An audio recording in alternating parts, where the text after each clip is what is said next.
Esta semana en Hechos y Opiniones vamos a hablar de impuestos. Inició la temporada de impuestos, hay algunas reglas nuevas, la vamos a tocar en este programa.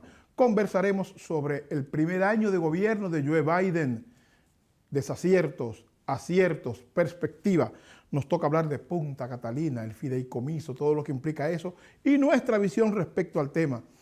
Un invitado especial regresa a casa, el hermano arquitecto Luis Facundo. Venimos a hablar de Haití y aquellos 5 puntos que tratamos en un programa anterior. Esto y mucho más. Hechos y Opiniones, ahora. Tengo una noticia. La única joyería en el área de Jersey, que tenemos 5 bancos, mi gente. Ahora tenemos 5 bancos. Quapay, Afterpay, CISO, Klarna y ahora nos llegó Synchrony, mi gente. Tenemos un banco que nos da hasta $30,000, sin o con crédito. La única. Ahora mismo puedes pasar por aquí, buscar tu prenda sólida, $5,000, $10,000, no importa. Nosotros te lo aprobamos. Hasta 3 años para pagarlo, mi gente. Tenemos los Shockers, Mónaco. Puedes pasar, tiramos la aplicación, te lleva tu Cartier o te lleva tu Rolex a 3 años, mi gente. 3 años. Con o sin crédito. Puede hacer la aplicación desde su casa, no tiene que venir a la tienda. Y si quiere venir, pues con mucho gusto aquí lo recibimos. Gustavo Oro, 14 quilates.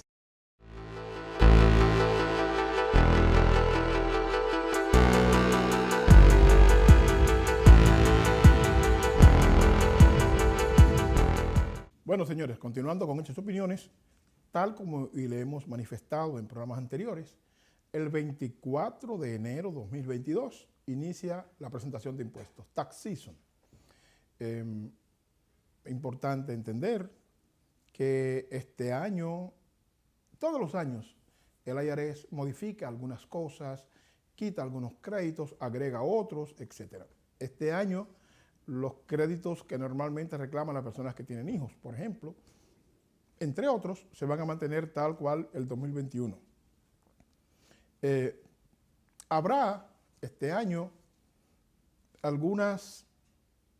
unos requerimientos adicionales, sobre todo para las personas que trabajan por cuenta propia, los self, los independent contractor.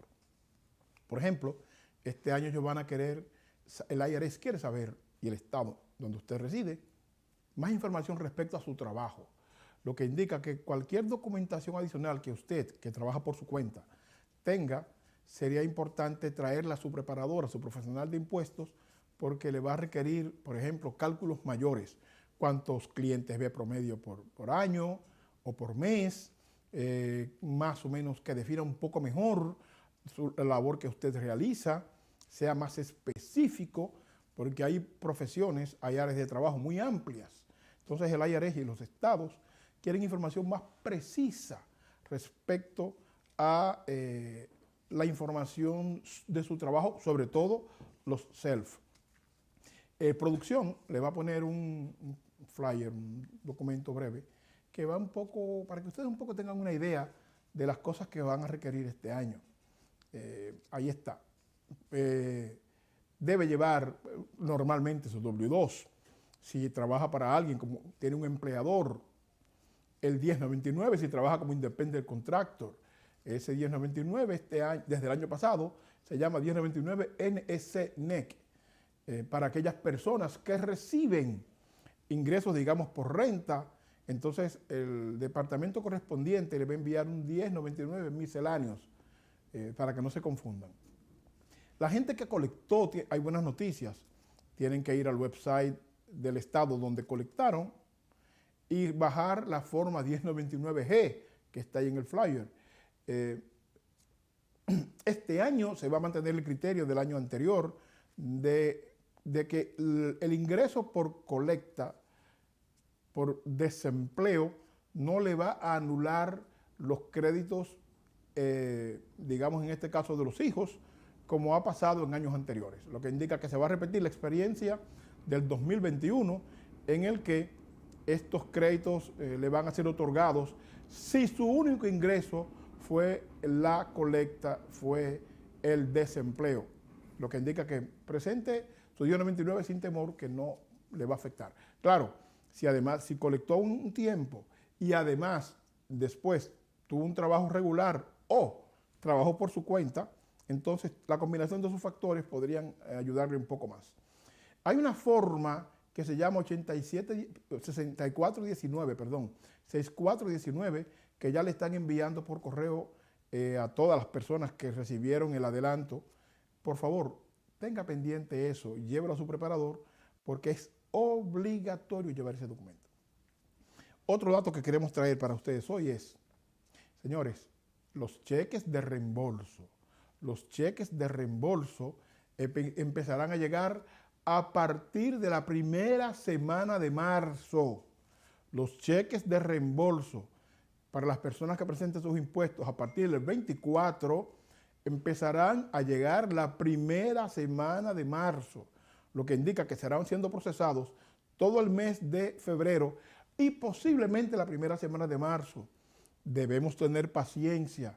Ya el IRS ha señalado con tiempo que este año hay un volumen de trabajo inmenso, pero además que este año van a chequear con un poquito más de cuidado las planillas de los taxpayers. Por lo tanto, debemos tener paciencia y entender que los primeros cheques, si los casos no requieren una auditoría, si los casos no requieren una segunda revisión, empezarán a llegar la primera semana de marzo de 2022. ¿Ok? Tenga en cuenta las empresas, estas empresas que dan W2, presentan 1099, tengan pendiente, por favor, que deben terminar ese proceso antes del 28 de enero 2022. Esos documentos respecto a los 1099 que usted le da a sus independent contractors, o esos documentos, esos W2 que usted le da a sus empleados, sobre todo los pequeños negocios, porque los grandes negocios y los medianos tienen un sistema automático que sencillamente genera ese documento y lo envía. Pero los negocios pequeños que tienen que enviar los cheques del payroll de la última cuota, tienen que concluir ese proceso temprano, porque esos documentos deben estar en el IRS a más tardar el 28 de enero de 2022. De igual forma, organice bien todo, porque recuerden que las empresas, en su gran mayoría, la presentación de impuestos de los pequeños negocios debe ser a más tardar el 15 de marzo de cada año, es la fecha tope. Algunos, sobre todo los registrados recientemente, posiblemente se les permita presentar sus impuestos hasta el 15 de abril del 2022. Pero la gran mayoría de negocios debe presentar sus impuestos de negocios el 15 de marzo de cada año. Por lo tanto, no deje eso para última hora, recoja con tiempo su registro contable, con tiempo sus bank statements, con tiempo los 1099 de W2 de sus empleados, con tiempo su lista de gastos, sobre todo su registro contable, y vaya donde la persona, el profesional que le asiste con eso, porque necesita, le urge presentar las cosas a tiempo. Ya estamos finalizando el mes de enero, lo que indica que el tiempo es mucho más corto de lo que pensamos. Repetimos a los hermanos y hermanas que presentan sus impuestos cada año y que reclaman dependes, sus hijos, que este año los casos estarán siendo procesados desde el 24 de enero, pero que los reembolsos, los primeros reembolsos, llegarán la primera semana de marzo para que no nos desesperemos y entendamos que pasó algo. No, el IRS va a usar más filtros, va a investigar un poco más los casos y además va a aquellos casos que no requieran auditoría, serán los que llegarán la primera semana de marzo, pero aquellos casos que requieran una segunda revisión o sean remitidos para auditoría, obviamente se van a retrasar. Así que preparar adecuadamente su expediente, buscar la información correcta de sus dependes, buscar la información correcta de su empleo, la gente que trabaja por cuenta propia, preparar adecuadamente las especificaciones de lo que hace. Si usted es camarógrafo de televisión, por ejemplo, tiene que explicar detalles adicionales. Las personas que trabajan en barbería o arreglando uñas, etcétera, deben ir con un poco más de información para asegurar que su caso no se retrase y que la primera semana de marzo o la segunda pueda recibir su reembolso. Esta información es buena para que ustedes se pongan al tanto, se pongan al día y sencillamente se auxilien de un profesional adecuado. De hecho, el IRS está recomendando que se auxilie de personal profesional certificado. Mucho más. Hechos y opiniones. Ya regresamos.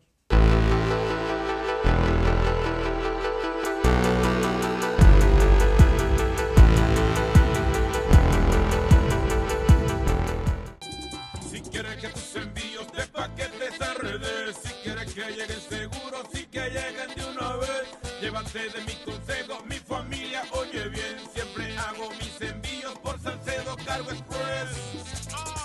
Si quieres que tu mercancía llegue rápida, segura y a tiempo, Salcedo Cargo Express, la número 1, la empresa líder de embarques y envíos a República Dominicana puerta a puerta. La experiencia no se improvisa, simplemente el tiempo nos ha dado la razón. 718-293-7272. Envíos a República Dominicana puerta a puerta, la más rápida, confiable y segura. Salcedo Cargo Express. Te lo digo yo, Chino Aguacate. ¡Hawái! Consejo, mi familia oye bien, siempre hago mis envíos en Salcedo Cargo Express. Envío mis paquetes en Salcedo Cargo Express. Envío mis paquetes en Salcedo Cargo Express.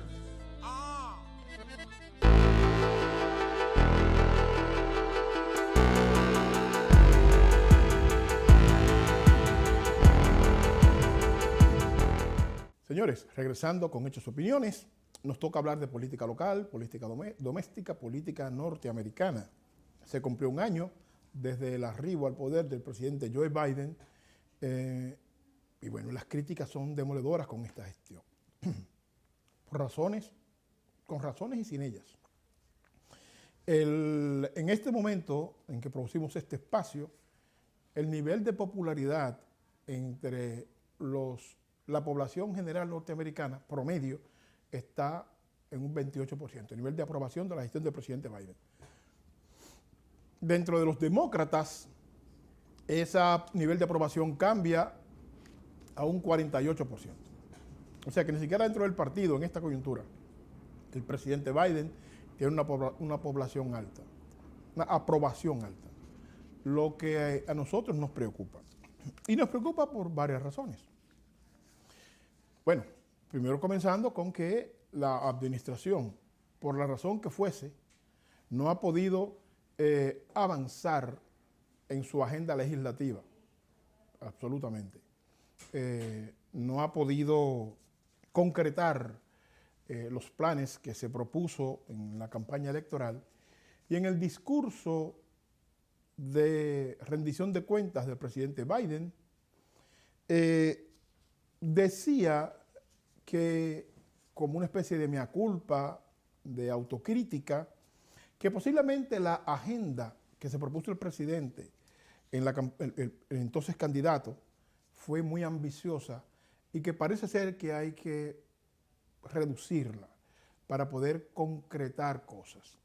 Hemos visto que la propuesta migratoria del presidente Biden y de los demócratas sencillamente no ha prosperado. Hemos visto que una serie de, por ejemplo, la ley para garantizar el voto seguro de la población en Estados Unidos, no hay forma de que pueda pasar en la Cámara de Representantes y en el Senado. ¿Cuáles las críticas en torno a cómo se ha abordado el COVID no cesan? Claro, este gobierno ni el anterior generó el COVID. El problema no es quién lo generó, el problema es qué hacer frente a una pandemia de este tipo que ya va para su segundo año y que sencillamente la gente está un poco desesperada y el presidente Biden así lo reconoció en su discurso de rendición de cuentas. La inflación, hacía unos 30 años más o menos que no había una inflación de un 7% en Estados Unidos. Eso es complicado porque aunque las razones económicas están ahí para la inflación, lo cierto es que la gente común, nosotros, la inflación la medimos en función de la capacidad de compra que tiene nuestro salario. Y si ahora yo con $400 a la semana puedo comprar menos que lo que yo compraba hace un año, 8 meses, obviamente voy a olvidar las razones y voy a entender que el gobierno tiene una política económica equivocada. Por lo tanto, es importante que Casablanca entienda que frente a estas acciones hay que tomar acción y perdonen la redundancia. el desabastecimiento, producto del estancamiento en el transporte, el problema de los fletes, etcétera, la realidad es que hay un desabastecimiento. Y repito, igual que con los salarios, la gente mide eso en función de que no encuentro el alimento. No la causa que lo genera, sino que yo no lo encuentro. Y la misión del gobierno central y de los gobiernos estatales es garantizar que la gente tenga acceso a alimentos. Esta situación, sumado a algo que un ala del Partido Demócrata le critica a la otra ala, es que parece ser que el partido está hundiendo, el mismo Partido Demócrata, hundiendo la presidencia de Biden, producto de la división interna, producto de las corrientes de opinión. Para mí el Partido Demócrata es un gran partido, una gran sombrilla que recoge en su seno diferentes corrientes de pensamiento que van desde conservadores hasta grupos que se consideran, digamos, socialdemócratas. Aquí le dicen socialistas, pero eso es muy lejos de la verdad. Son socialdemócratas, dentro de lo que se inscribe Alexandria Ocasio-Cortez, por ejemplo. Entonces, todo este conflicto interno, sumado a eso, a la tosudez de los 50 senadores republicanos, hacen su papel desde su punto de vista y de su visión ideológica. Esto complica de manera drástica, enreda en la pata de los caballos la administración Biden. Si esto no mejora, la verdad es que se ve difícil que en este 2022 los demócratas puedan mantener la mayoría en la Cámara de Representantes y en el Senado. Y si eso sucede, eso abre puertas para que posiblemente el pasado reciente pueda regresar a Casa Blanca. Así que es importante que los demócratas, que es lo que más me acuerda al PRD pasado, que no se ponían de acuerdo entre ellos, lo que no ha permitido que el PRD, hoy PRM, pueda tener 2 administraciones seguidas en el gobierno. Siempre le toca una con don Antonio Guzmán, una con Jorge Blanco, una con Hipólito Mejía, y bueno, veremos a ver qué pasa con Luis Abinader. Pero ese Partido Demócrata es lo que más se parece a esa transición, a ese proceso PRDista, porque la guerra interna dentro del partido ha hecho casi imposible que este presidente tenga ganancia de causa con sus propuestas. Tienen que revisar su práctica, tienen que revisar su visión de sociedad y tienen que revisar para qué pertenecen a un partido político, porque parece ser que en las cosas mínimas no se ponen de acuerdo. Este primer año de gestión de Biden lo agarra en situación difícil, con una aprobación sumamente complicada, con un disgusto popular muy alto y con unas elecciones de medio término que podría dejar el Partido Demócrata sin la mayoría en la Cámara de Representantes y en el Senado. Continuando con nuestra visión respecto a la importancia de resaltar aquel legado de estos héroes nuestros, en este caso en Estados Unidos, que han hecho aportes valiosos para la sociedad, que han hecho aportes valiosos para que todos vamos a tener una vida más decente, nos toca hablar de un grande, Martin Luther King. Martin Luther King, repito, muy grande, nació el 15 de enero de 1929. Hace poco celebramos el día de Martin Luther King, hace unos lunes. Martin Luther King fue sociólogo, estudió sociología y luego se hizo pastor y hizo un doctorado en asuntos teológicos. ¿Cuál es la grandeza de Luther King? En los años 50, 60, cuando King hizo vida pública en Estados Unidos, el nivel de conflicto racial estaba muy alto. ¿Por qué? Porque la comunidad afroamericana, y eso fueron leyes procesadas en estados del sur sobre todo, la comunidad afroamericana tenía que pararse de un asiento en un autobús cuando un blanco entraba al mismo. Las protestas de King, que la bandera esencial del Dr. King fue las protestas pacíficas, no protestas violentas, protestas pacíficas, que permitieran crear conciencia y levantar poco a poco la comunidad afroamericana, pero a su vez elevar conciencia en los gobiernos locales y federales, que permitieran entender que esas leyes eran injustas. Esa lucha lo llevó a promover que en los estados del sur, donde estas leyes que discriminaban la comunidad afroamericana, en este caso los autobuses de manera concreta, fueran abolidas, la propuesta pacifista del doctor King, del reverendo King, fue no levantarse de los asientos por el hecho de que alguien, por su condición racial, debía merecerlo. Toda esta protesta del doctor King llevó incluso a que se hicieran grandes manifestaciones en Washington, D.C., en los estados del sur, reclamando la abolición de estas leyes y reclamando la justicia social, la justicia racial, pero además el derecho de todos. Porque esta lucha afroamericana que encabezó King, por un lado, Malcolm X por otro, Rosa Parks por otro, en todo este proceso de movimiento, a nosotros como migrantes, a nosotros como extranjeros, a nosotros como negros, también nos ha beneficiado. Porque si ese nivel de conflicto racial se daba en la comunidad afroamericana, nacidos acá, ¿qué podría pasarle a la gente que venía del exterior? Obviamente sería mucho peor. Por lo tanto, nosotros como migrantes, nosotros como extranjeros, debemos sentirnos congratulados y representados por esta lucha, porque si hoy nosotros tenemos la posibilidad y el derecho de levantar nuestras banderas nacionales, de hacer eventos como desfiles, etcétera, se debe a que esta lucha de King, seguido por la lucha de los hermanos puertorriqueños que en esa misma época fueron violentamente maltratados por italianos, por irlandeses, etcétera, por su condición racial y por su origen nacional. Los hermanos boricuas pagaron un precio muy alto en la época en que King andaba luchando por los derechos civiles. Tanto nosotros como migrantes que llegamos posteriormente, tenemos un deber histórico y un deber moral con la comunidad puertorriqueña y con la comunidad afroamericana, porque estos hermanos nuestros que nos antecedieron hicieron posible que nosotros hoy podamos migrar, podamos tener cierto nivel de decencia y podamos decir estas cosas que decimos en programas como Hechos y Opiniones.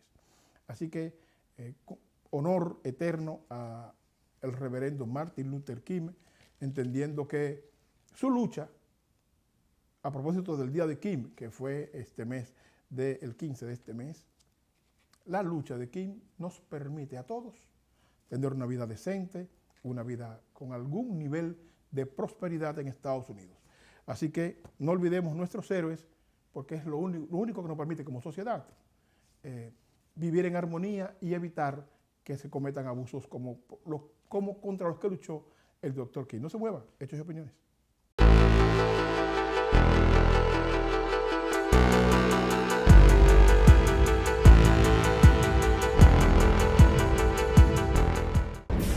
Lavazooka.com, la más completa y actualizada página de noticias dominicanas y mundiales. Lavazooka.com, información privilegiada y sin censura, desde Nueva York y para el mundo. Lavazooka.com.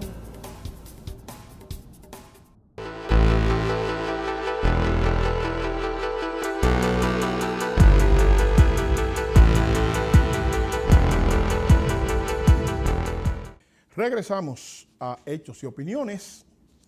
Y bueno, señores, esta semana ha causado revuelo lo que está sucediendo con Punta Catalina, en Baní, y el fideicomiso.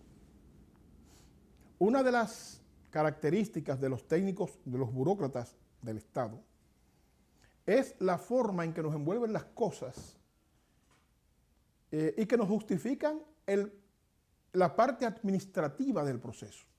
Muchos expertos dominicanos han estado explicando las bondades del fideicomiso, la importancia de que el sector privado maneje las plantas, la eficiencia que ello implica, etc.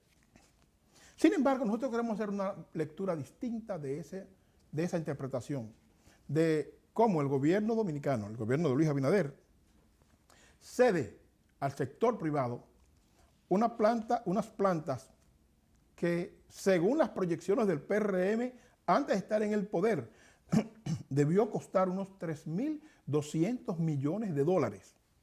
Repito de nuevo, según las proyecciones del propio PRM e incluso del actual ministro de Ingeniería y Minas, el ingeniero Almonte, esa inversión anduvo alrededor de los 3.200 millones de dólares. Sin embargo, el ingeniero Almonte, el ministro de Energía y Minas, se ha pactado con el sector privado a través de este fideicomiso. El costo que se plantea de esta planta ahora es de unos 2.400 millones de dólares promedio. O sea que de buenas a primeras, la planta dejó de costar 1.000 millones de dólares.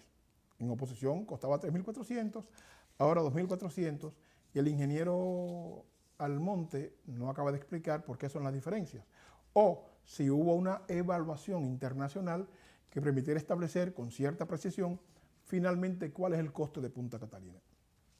No olvidemos que cuando se armó todo aquel berenjenal con relación a Odebrecht, el caso Punta Catalina era el punto 14 dentro del expediente acusatorio inicial, y posteriormente la Procuraduría General de la República, en manos de Jean Alain en ese momento, decide sacar el punto 14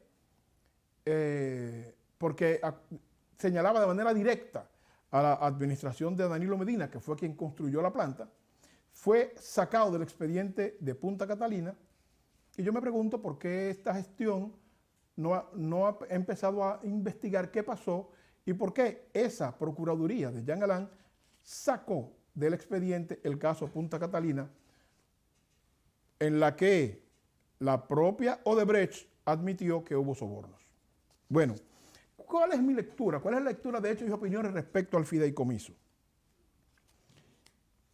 Desde la muerte de Trujillo, el sector privado, el Estado como Estado, ha estado transfiriendo al sector privado, a los empresarios dominicanos, al capital dominicano. Ha estado transfiriendo fondos de manera permanente a través de diferentes medios. Uno empezó primero transfiriéndole a las empresas del sector público al sector privado, de una forma o de otra. Dos, transfiriendo a través de exoneraciones permanentemente, exoneraciones, exenciones fiscales, etc. En este año, hace ya unos años, la exención fiscal de los sectores, del capital dominicano, los sectores empresariales dominicanos, es alrededor de unos 200.000 millones de pesos, todo el dinero del mundo. Y esas exoneraciones vienen por diferentes conceptos.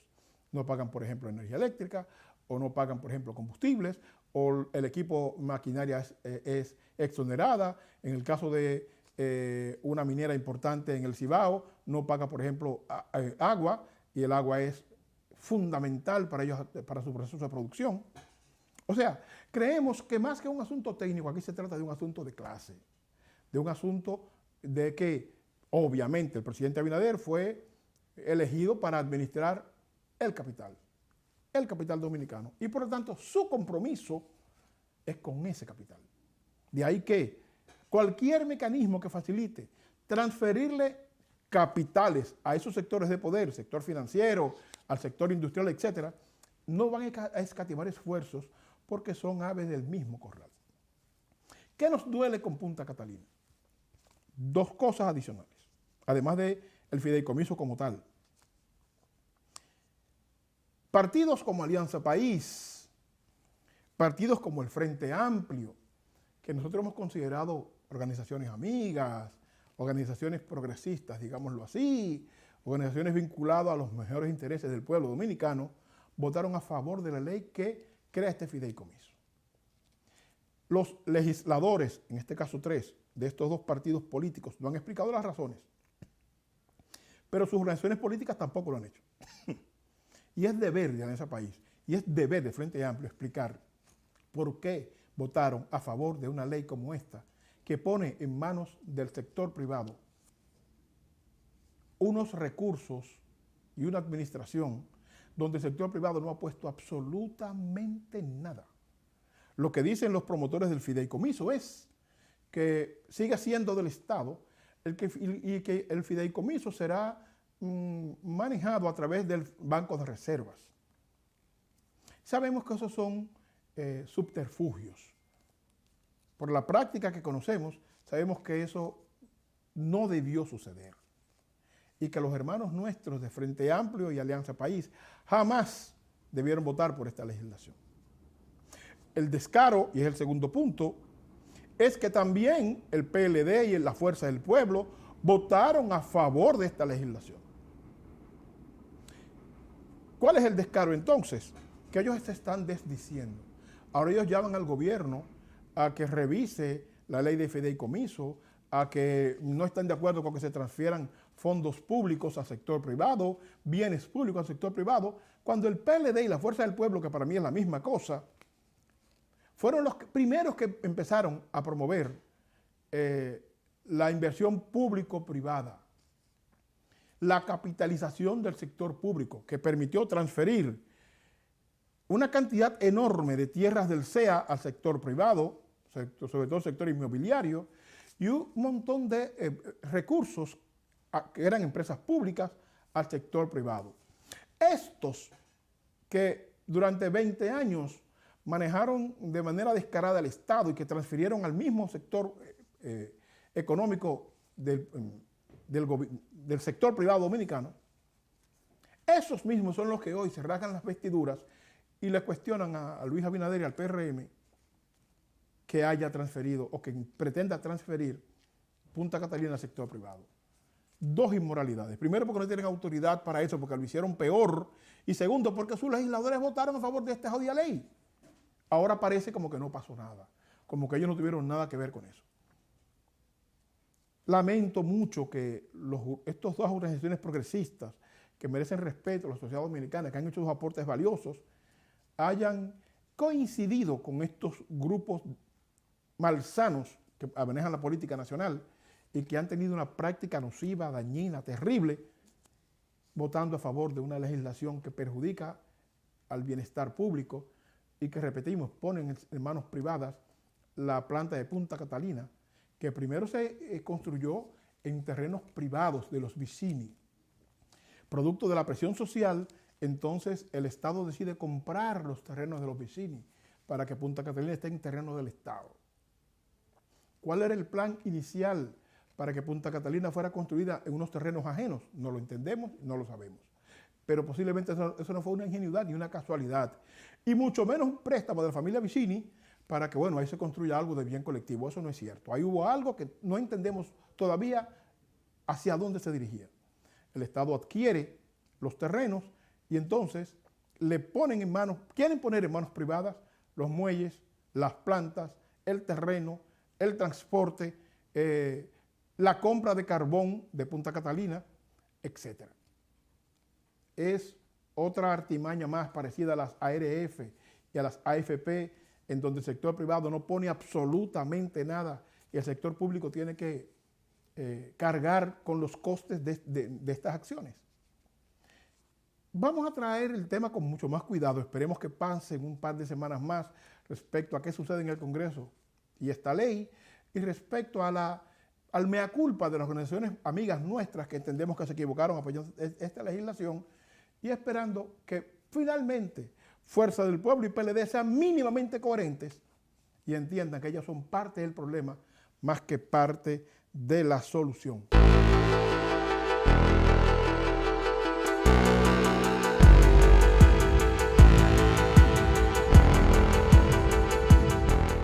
Tengo una noticia. La única joyería en el área de Jersey, que tenemos 5 bancos, mi gente. Ahora tenemos 5 bancos. QuaPay, Afterpay, CISO, Klarna y ahora nos llegó Synchrony, mi gente. Tenemos un banco que nos da hasta $30,000, sin o con crédito. La única. Ahora mismo puedes pasar por aquí, buscar tu prenda sólida, $5,000, $10,000, no importa. nosotros te lo aprobamos hasta 3 años para pagarlo, mi gente. Tenemos los Shockers, Mónaco, puedes pasar, tenemos la aplicación, te lleva tu Cartier o te lleva tu Rolex a 3 años, mi gente. 3 años, con o sin crédito. Puede hacer la aplicación desde su casa, no tiene que venir a la tienda. Y si quiere venir, pues con mucho gusto aquí lo recibimos. Gustavo Oro, 14 quilates.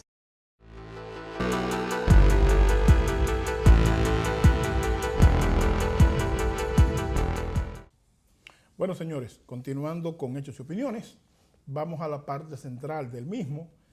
Y bueno, esta es una conversación con un amigo, una conversación entre hermanos.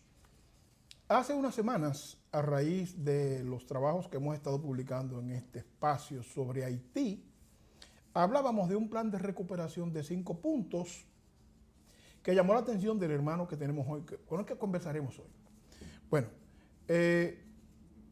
los propósitos esenciales de hechos y opiniones se circunscriben primero a ponernos al día en torno a temas que normalmente los medios de comunicación de hoy no tratan, porque se circunscriben más que todo a las cosas light, a los asuntos de farándula, a asuntos de, digamos, políticos por encimita, o a temas internacionales que no tocan fondo. Entonces, la idea de hechos y opiniones es traer temas que permitan ir más allá de la curva, ir más allá de lo obvio.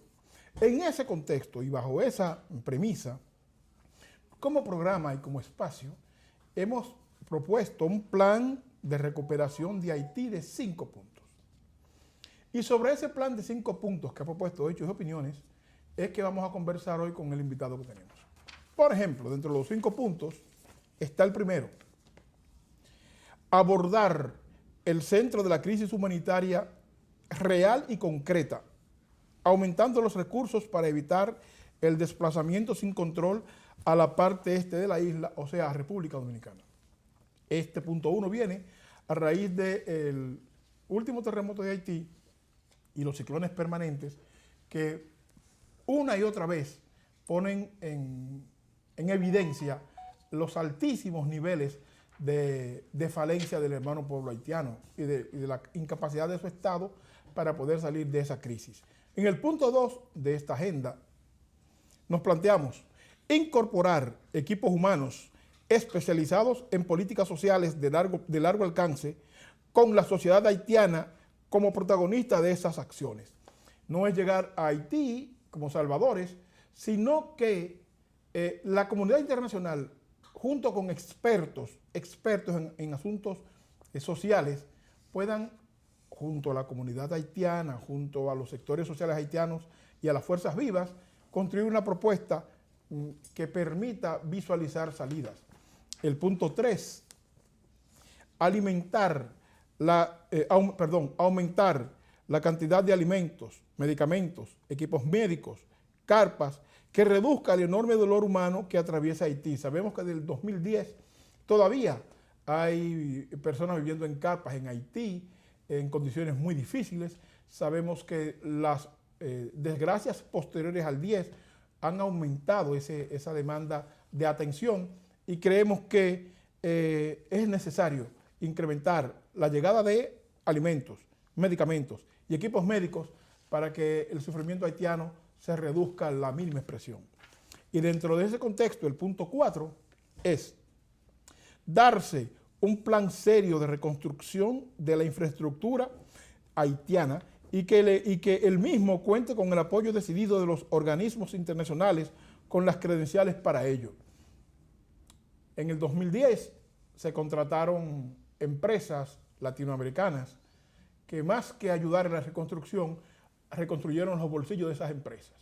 Creemos que eso hay que cambiarlo y que ese plan de infraestructura y de reconstrucción de Haití debe ser supervisado y dirigido por organismos competentes y verificables en el proceso, que reduzca al mínimo la corrupción y que garantice que el bienestar de los hermanos haitianos finalmente pueda avanzar. Y el quinto punto de estos 5 es el siguiente: constituir un equipo de trabajo serio, comprometido, integrado por organismos internacionales y el gobierno haitiano y amplios sectores nacionales, que se concentre en la captación de recursos y verifique el gasto. Bueno, en torno a estos 5 puntos y en torno a esta propuesta es que tenemos la conversación con el hermano, el arquitecto Luis Facundo, que vamos a desarrollar el tema. Luis. Samuel, es grato verte, siempre un gran honor sentarme aquí a tu lado y poder tomar estos temas de gran importancia, tanto para los dominicanos como para el mundo, como este de Haití. Te felicito. Bueno. Tremendo tema, que el sector privado comience a hablar de estos temas en un foro abierto, es la solución. Y que el sector privado lo haga, pero no sobre la base de querer hacer negocios sobre la desgracia ajena, porque eso es otro punto. Claro. Es sobre la necesidad de que hay que ser solidarios y por algún momento en la vida dejar de lado los negocios, porque no todo en la vida es negocios. Claro que sí. ¿Entiendes? Claro que sí. En ese contexto, Luis, ¿qué te llamó la atención de esta propuesta de plan, de estos 5 puntos? ¿Y por qué tú entiendes que impulsarla podría servir de algo? Primordialmente, Samuel, el simple hecho de tú proponer una solución a esta situación del hermano país de Haití en un foro público, lo hace sin precedente el uno tener que acercarse y ponerse a la disposición de esto que tú estás promoviendo. Me llamó la atención y por eso te escribí un pequeño texto. Como tú sabrás o sabes, mi relación en cuanto a desarrollo de la República Dominicana, como fase 1, fase 2, la República de Haití, viene ya de hace muchos años atrás, alrededor de 20 años, en una propuesta de desarrollo. Y tú has dado en el clavo en los primeros 4 puntos del programa. Obviamente Haití es una nación que hay que reconstruirla desde sus bases, tanto social, de menos cero. Sí. De menos cero. De menos cero. Que es mucho decir. Sí, desde su punto político, social, desde sus bases familiares, religiosas, para poder completar esa fase. Y más importante que todas, entonces, inyectarla con un plan físico, que se vea el resultado, que no solamente sean programas sociales o programas que estén aportados por otras naciones que no llevan pesca, yo te enseñaré a pescar para que entonces no tengas que pedir, de manera que nuestros hermanos haitianos puedan entonces soberanamente generar una nación de recursos a sus miembros del país. Que de hecho, lo que tú dices lo comparto, Facundo, porque uno de los problemas del hermano pueblo haitiano es que el mayor ingreso por fuente de trabajo, la mayor cantidad de fuentes de trabajo y los ingresos para pagar esos trabajos vienen de las ONGs, más que de producción local. Claro. O sea, de la donación internacional. La OPIC, USAID, estas instituciones que han puesto a la disposición suficiente dinero para prender la llamita. Ahora tenemos que preguntarnos por qué la llama no prende. Y ahí es donde yo creo que nosotros como nación, parte del mismo territorio geográfico que es la nación de la República Dominicana, llevando la clara distinción de que es una mano amiga. No podemos confundirnos con eso. Tenemos que mantener ese punto claro de la nacionalidad dominicana ayudando al hermano país de Haití. Y no hemos hecho lo suficiente y no hemos hecho nada, ni siquiera con los atentos que hemos hecho, hemos logrado nada como nación y no le hemos sacado el beneficio económico que deberíamos sacarle. Y no es abusando, sino que en el medio económico en el cual nosotros hemos aceptado vivir, este capitalismo continuo donde hay un desbalance completo de las riquezas y la pobreza mal distribuida que nosotros los dominicanos tenemos que luchar cada día para lograr que las cosas se hagan en una manera honrosa y beneficiosa hacia nuestros pueblos dominicanos. Asimismo, nosotros deberíamos asumir que podemos hacer lo mismo por Haití, tomándolo como un punto de desarrollo para la República Dominicana en términos económicos y un punto de desarrollo para la seguridad nacional, porque lo que menos queremos es que Haití sucumba bajo su propio peso. Claro, totalmente de acuerdo. Tú sabes que Haití tiene 10 compartimientos en la nación, esos 10 compartimientos, que es lo mismo que nosotros llamamos provincias Correcto. a la República Dominicana, donde cada uno de esos compartimientos tiene su gobierno local. La construcción política social conllevaría lo que tú has expresado en tu propuesta, que es la conjunción de naciones que ya creo que a nivel de las Naciones Unidas existe, un grupo de naciones amigas que puedan darle el apoyo transparente a la organización política social de la nación.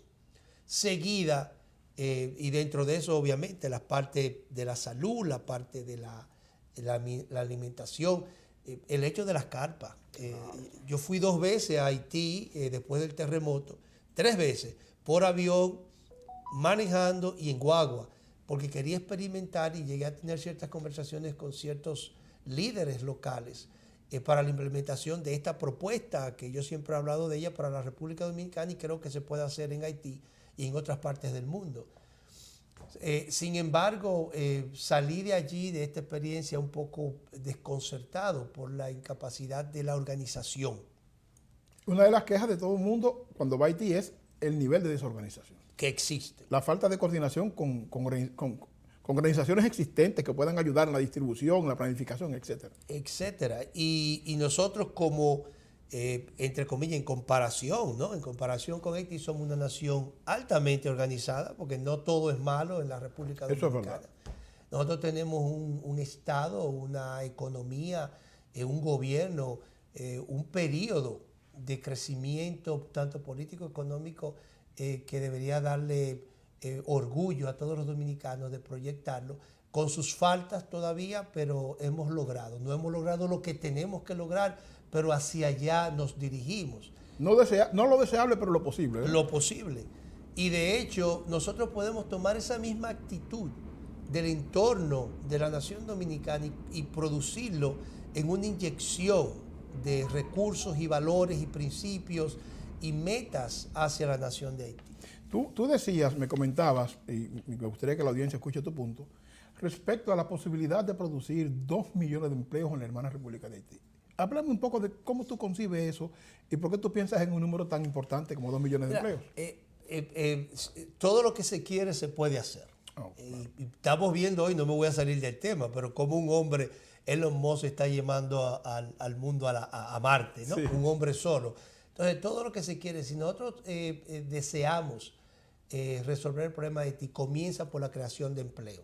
Porque indiscutiblemente, sin una economía robusta, no vamos a poder alcanzar todas las otras etapas sociales. Sin embargo, con una población de 12 millones de personas, los niveles de desempleo en Haití sobrepasan el 60-70%. Creo que más.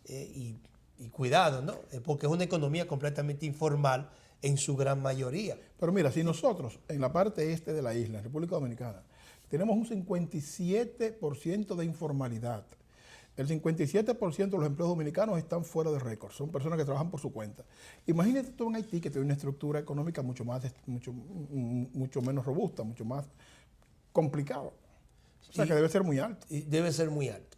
En esta propuesta, que podríamos definirla en otro programa con detalle, que comience en la República Dominicana, llama a empoderar la República Dominicana, en eliminar la crisis nacional económica, que tiene que ver mucho con las familias tener viviendas para poder entonces expandir.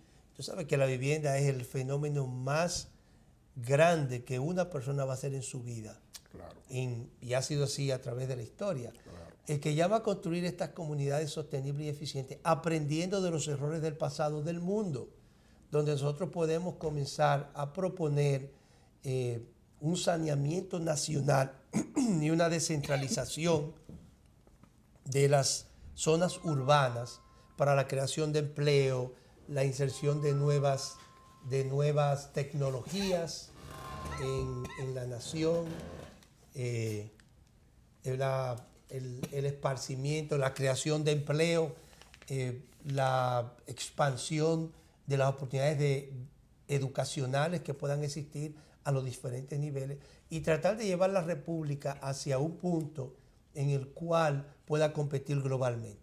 De la misma manera, entrando en Haití, nosotros podemos, como una nación industrializada en ciertas áreas y que podemos todavía sacarle beneficio, trayendo otras industrias a la República que pueda industrializar Haití bajo nuestro propio organismo, tanto estatal como sector privado, vamos a poder entonces generar la solución nacional de mínimo traer 1 millón de familias a residir en comunidades sostenibles y eficientes, donde éstas entonces generen toda una nueva formalidad de desarrollo económico para el país. En pocas palabras, es muy no alentador el definir la solución, pero la solución de Haití solamente es una solución robusta, es una solución inmensamente importante que sea de niveles de impacto nacional. No puede ser simplemente una universidad, no puede ser solamente Cabo Haitiano, no puede ser una curita, ¿no? Tiene que ser impactante. Por eso necesitamos el mundo y necesitamos a la nación dominicana para poder llegar a resolver este fenómeno haitiano que es, de hecho, uno, si no el país más pobre del mundo. Correcto. Con 12 millones de habitantes que en cualquier momento pueden desesperarse y se agregan a los otros 12 de dominicanos. Estamos hablando de 24 millones de personas ya completamente desesperadas. Claro. ¿Y qué hacemos entonces, Samuel? Claro. Mira, yo te sugiero lo siguiente. Te sugiero que esta discusión la abramos en un foro. De suerte que oigamos más voces en torno a esta discusión y que esto motive a que sectores nuestros entiendan que Dominicana no tiene salida sin Haití. Yo te sugiero que valoremos eso, que fuera de cámara conversemos el tema y que lo podamos coordinar para pasar del dicho al hecho y empezar a construir alguna propuesta que vislumbre luz. Yo muy de acuerdo, Samuel. Me gustaría que abramos también la conversación hacia el plan de la República Dominicana. Claro. Tú sabes que en los años de propuesta hacia el país, yo he presentado en diferentes gobiernos soluciones y han sido copiadas, aún han sido mal copiadas, otras han sido implementadas. Boca Cachón, una implementación de este respecto, pero fue un proyecto fallido porque fue incompleto, fueron copiados simplemente de unas cuantas páginas. Se dio un caso en Haití, de una comunidad en Haití también que se construyó cerca de aquella universidad famosa construida por el Estado en algún momento. Podemos ver esas imágenes y podemos ver el modelo.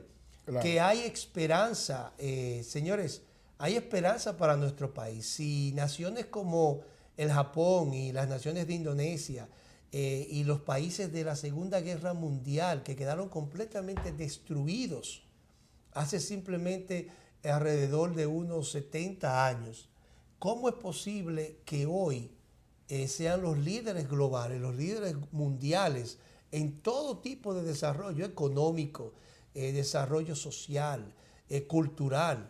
Y nosotros que tenemos esa misma casi cantidad después de verdad del Trujillato, claro, ¿no? Después claro. de la 60 años y dictadura. algo así, correcto. Ya vamos para 60 años.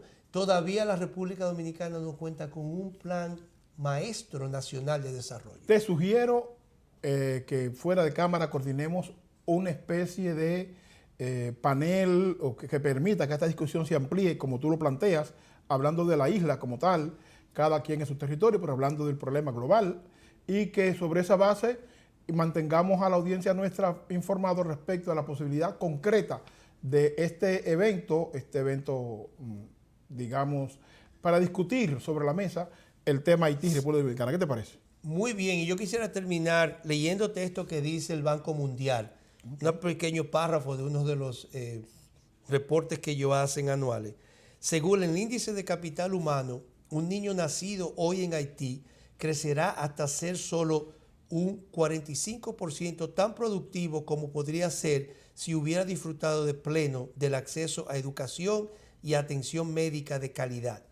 Más de una quinta parte de los niños corren el riesgo de sufrir limitaciones cognitivas y físicas, y solo el 78% de los jóvenes de 15 años sobrevivirán hasta los 60 años. Entonces eso es un pronóstico, Samuel, que hay que darle atención. Eso es gráfico. Eso es gráfico. Eso es gráfico. Facundo, un placer tenerte.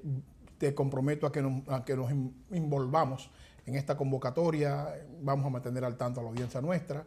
Siempre es grato tenerte, siempre es grato aprender de ti. Y con ustedes, señores, nos vemos la semana próxima. Hechos y Opiniones. Muchas gracias.